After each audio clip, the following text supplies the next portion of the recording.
दोस्तों बहुत अच्छी बात है, आजकल हम फिर से बहुत अच्छी चीज़ों के बारे में बात कर रहे हैं। जब आपने मेरा इकोनॉमिक रिफॉर्म्स वाला वीडियो देखा होगा तब हम वहाँ बात कर रहे थे कि how to improve on unorganise sector. आज हम बात करेंगे आत्मनिर्भर भारत के ऊपर।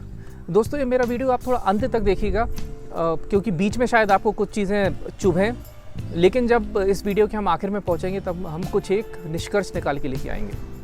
हमारी हमेशा यही कोशिश होती है। फ्रेंड्स, हमारे प्रधानमंत्री जी भी बातचीत करने के लिए अच्छे अच्छे टॉपिक हमेशा देते रहते हैं, which is always a good thing. I take it in a positive way. लेकिन मैं एक चीज़ सोच रहा हूँ, क्या पिछले 60-70 सालों में हमने कभी सोचा नहीं कि आत्मनिर्भर भारत क्या होता है? या पिछले 6-7 सालों में इस सरकार ने नहीं सोचा कि आत्मनिर्भर भारत क्या होता है?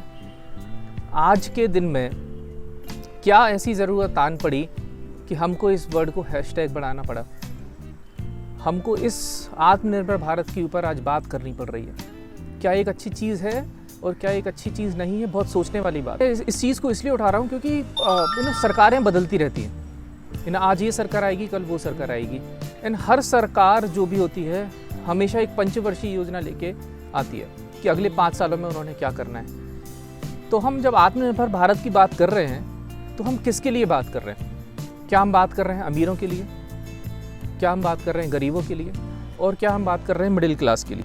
हम किसको आत्मनिर्भर बनाने की सोच रहे हैं? आज सारे देश के मजदूर रोडों पे चल रहे हैं। आपने शायद एक वो फोटो देखी होगी जो टीवी में, प्रिंट मीडिया, इलेक्ट्रॉनिक मीडिया में चल रही है, जहाँ पे एक बच्चा जो है एक सूटकेस के ऊपर सो रहा है और उसकी माँ उसको ढकेले ले जा रही है। दोस्तों ये जो फ़ोटो और ये तस्वीरें जो आ रही हैं ये दिल को झकझोर दे देती हैं। ये हमको सोचने पे मजबूर करती हैं कि हम किस चीज़ के बारे में बात कर रहे हैं, हमको किसके लिए काम करना है, हमको किसको आत्मनिर्भर बनाना है।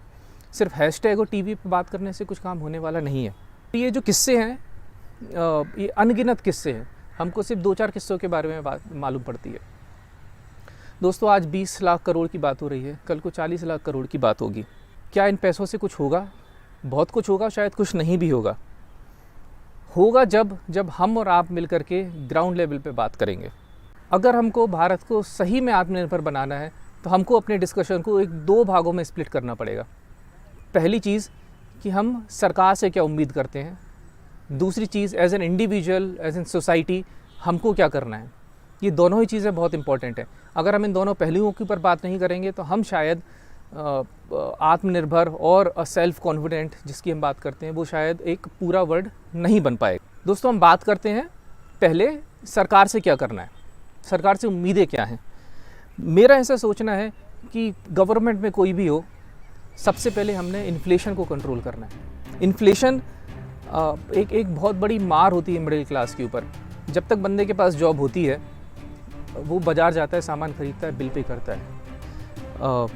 जैसे ही उस बंदे के पास जॉब नहीं होती, वो किसी भी क्लास का आदमी हो, ये इन्फ्लेशन उसको झकझोर देता है। उस कंडीशन में ना तो सरकार हमारे पास आती है उन बंदों के पास, ना सोसाइटी आती है। उस आदमी को खुद ही सारी चीज़ें झेलनी होती है और क्या होता है, लोग सिर्फ बातें करते हैं। तो इन्फ्लेशन कंट्रोल करना एक बहुत ज़रूरी चीज़ है हर सरकार के लिए। दूसरी चीज़ जो मुझे बहुत इंपॉर्टेंट लगती है कि जो हमारे सांसद हैं, विधायक हैं, जिनकी आप हर साल 10%, 20%, 30% सैलरी बढ़ा देते हो, उसका मतलब है क्या? ये वैसे ही धन्ना सेठ होते हैं हमारी लोकल लैंग्वेज में जिसको हम बोलते हैं। हमको इस एक्सपेंस को कम करना होगा। कुछ लोग बात कर रहे होंगे कि सोच रहे होंगे कि सरकार ने बोल दिया है कि हम उनकी 30% सैलरी डिडक्ट करेंगे और अगले 2 साल तक नहीं बढ़ाएंगे। This is only a temporary solution. हमको अगले 10 साल तक उनकी कोई भी सैलरी नहीं बढ़ानी है और उनको एडिशनल फैसिलिटीज़ नहीं देनी है। आइडियली उनको भी टैक्स पे करना चाहिए, सिर्फ हम क्यों टैक्स पे करें? हमारे नेताओं को भी टैक्स पे करना चाहिए। उससे जो पैसा आएगा वो हमको आत्मनिर्भर बनाने के लिए यूज़ होगा।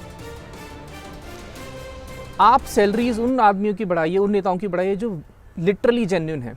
कई ऐसे सांसद और विधायक आते हैं जो गांव से आ रहे होते हैं, साइकिलों पे चल के आ रहे होते हैं। आप उनकी हेल्प करिए जिससे वो समाज की हेल्प करें। हमें बहुत पैसे वाले सांसदों को और पैसा देने का कोई मतलब नहीं है। तीसरी चीज़ जो है, जो सरकारी नौकरी में छोटे पदों पर होते हैं, आप उनकी सैलरी बढ़ाओ। जब आप उनकी सैलरी बढ़ाओगे तो वो रिश्वत लेना कम करेंगे। जब वो रिश्वत लेना कम करेंगे तो सोसाइटी में इम्प्रूवमेंट आएगा। ऑटोमेटिकली वो एक सेल्फ डिपेंडेंट हो जाएंगे और सोसाइटी हमारी अच्छी बनने लगेगी। सरकार जो है गरीबों को तो मनरेगा दे देती है, 200 रुपये 300 रुपये पर डे के हिसाब से। मैं आज इस बात को उठाना चाहता हूँ कि जब एक मिडिल क्लास आदमी की जॉब जाती है हिंदुस्तान में, उसके लिए प्रोविज़न क्या है? क्या हम उनको कुछ सहयोग दे रहे हैं? लेट्स से 1000 रुपये महीना, 2000 रुपये महीना। बैंक अकाउंट तो उनके पास भी हैं। जब पैसा ट्रांसफ़र हो रहा है तो आप एक सिस्टम बनाइए जहाँ पे उनके पास भी पैसा पहुँचे, उनको रोज़ी रोटी चलाने के लिए। इंडिया में मिडिल क्लास के बारे में कोई बात नहीं कर रहा होता है। हम अमीरों को अमीर बनाने की बात करते हैं, गरीबों को गरीब बनाने की बात करते हैं। चौथी और एक इम्पॉर्टेंट चीज़ है, हमारे हिंदुस्तान में मिडिल क्लास कभी भी रिस्क लेने के लिए रेडी नहीं होता है। कभी आपने सोचा ऐसा क्यों हो रहा होता है? क्योंकि उसके ऊपर जिम्मेदारी को इतना बड़ा बोझ होता है कि जब भी वो सोचता है कि आज मैं कुछ अलग करने जाऊं, आज मैं अपना खुद का एक बिज़नेस खोलूं, तो उसके ऊपर इतनी जिम्मेदारियां होती हैं, इतने लोन्स होते हैं, इतनी सारी चीज़ों का बोझ होता है कि वो कभी सोच भी नहीं पाते और वो उसी गर्त में डूबता जाता है। अगर हमको हिंदुस्तान को सही मायने में आत्मनिर्भर बनाना है तो सरकार की तरफ से हमको इन सारी चीज़ों में सोचना होगा। और ऐसी बहुत सारी चीज़ें होंगी दोस्तों जिनके बारे में हमको सोचना होगा, लेकिन हम इस छोटे से टाइम में बहुत सारी बातें नहीं कर सकते। ये कुछ इंपॉर्टेंट चीज़ें थी जो मैं सोच रहा था सरकार को सोचना चाहिए। हम हमेशा सरकार के ऊपर डिपेंडेंट भी नहीं हो सकते। तो एज एन इंडिविजुअल हमको क्या करना है फ्रेंड्स? हमको solar system, bio system, battery operated vehicles, इनकी साइड जाना होगा। ऑटोमेटिकली पॉल्यूशन कम होगा और we will be able to contribute towards society. हमको हमेशा ब्लेम नहीं करना है सरकार के ऊपर कि नहीं भैया सरकार ने ये नहीं किया, सरकार ने वो नहीं किया। आपने क्या किया, एक बहुत ज़रूरी चीज़ है दोस्तों। जो लोग भी अपना बिजनेस कर रहे होते हैं सोसाइटी में, आज उनकी एक बहुत बड़ी रिस्पॉन्सिबिलिटी बनती है कि वो सामने आए, लोगों के साथ अपने लाइफ के एक्सपीरियंसेस शेयर करें। वो चाहे सक्सेस के एक्सपीरियंसेस हो सकते हैं, चाहे वो फेलियर के एक्सपीरियंसेस हो सकते हैं। उनको सामने आना है, उनको लोगों को मोटिवेट करना है और उनको बताना है कि वो आज इस मुकाम पर कैसे पहुँचे, और उन लोगों को बाकी लोगों की हेल्प भी करनी है। तीसरी और इम्पॉर्टेंट चीज़ है, समाज में जो भी आत्मनिर्भर लोग हैं, वो कहना से आत्मनिर्भर मीन्स काफ़ी सारे बड़े बिजनेसमैन हैं और हमारी सोसाइटी में काफ़ी हैं। मेरा उनसे निवेदन है कि आप ना 2-4 लोगों को ऊपर उठाइए। हमेशा आप ये मत सोचिए कि आपकी तिजोरी कैसे भर रही है। जब आप मरोगे ना तो आप खाली हाथ ही जाओगे। सिर्फ 4 लोग ही चाहिए आपको कंधे से उठाने के लिए, ठीक है ना? जब आप आए थे तब बिना पैसों के आए थे, और जब आप जाओगे भी तो बिना पैसों के जाओगे और बिना कपड़ों के जाओगे। तो थोड़ा सोचो इस बारे में कि पैसा जमा करके क्या करने वाले हो। सीखो ज़रा हमारे जैन मुनियों से, हमारे साधु संतों से, और भी धर्मों के जो अच्छे लोग हैं उनसे ज़रा सीखिए आप। अगला इंपॉर्टेंट पॉइंट है दोस्तों, जनसंख्या कंट्रोल करना है। Population control is very important thing. Population control के लिए हमको सरकार के पास नहीं जाना है, हमको अपने ऊपर कंट्रोल रखना है, ठीक है ना? हमने डिसाइड करना है कि हमारे कितने बच्चे होंगे ना। हमने फ़ौज नहीं बनानी है, फ़ौज बनाने के लिए सरकार है। हमने देखना है कि हम किसका भरण पोषण कर सकते हैं। दोस्तों एक दूसरी चीज़ जो बहुत इंपॉर्टेंट है, हमेशा मैं बोलता हूँ कि ना, एक हमारे यहाँ कहावत है हिंदी में, घर की मुर्गी दाल बराबर। तो होता क्या है कि जब हमारे ही परिवार के लोग उस बिज़नेस कर रहे होते हैं तो लोग उनकी वैल्यू नहीं करते हैं। एक मैं आपको छोटा सा एग्जाम्पल देता हूँ। अगर आपकी फैमिली में कोई LIC वाला होगा, ठीक है, और अगर वो बोलेगा कि भैया आप मेरे से पॉलिसी ले लेना, इवेंचुअली होता क्या है, उसकी फैमिली के सारे लोग और सारे फ्रेंड्स बस उससे पॉलिसी नहीं लेंगे, किसी और से ले लेंगे। मतलब आप कर रहे हो, आप उसको आत्मनिर्भर तो बना नहीं रहे हो। बेचारा वो एक उठ के कोशिश करने की कोशिश कर रहा है, but eventually what we are doing it, we are not motivating him और हर।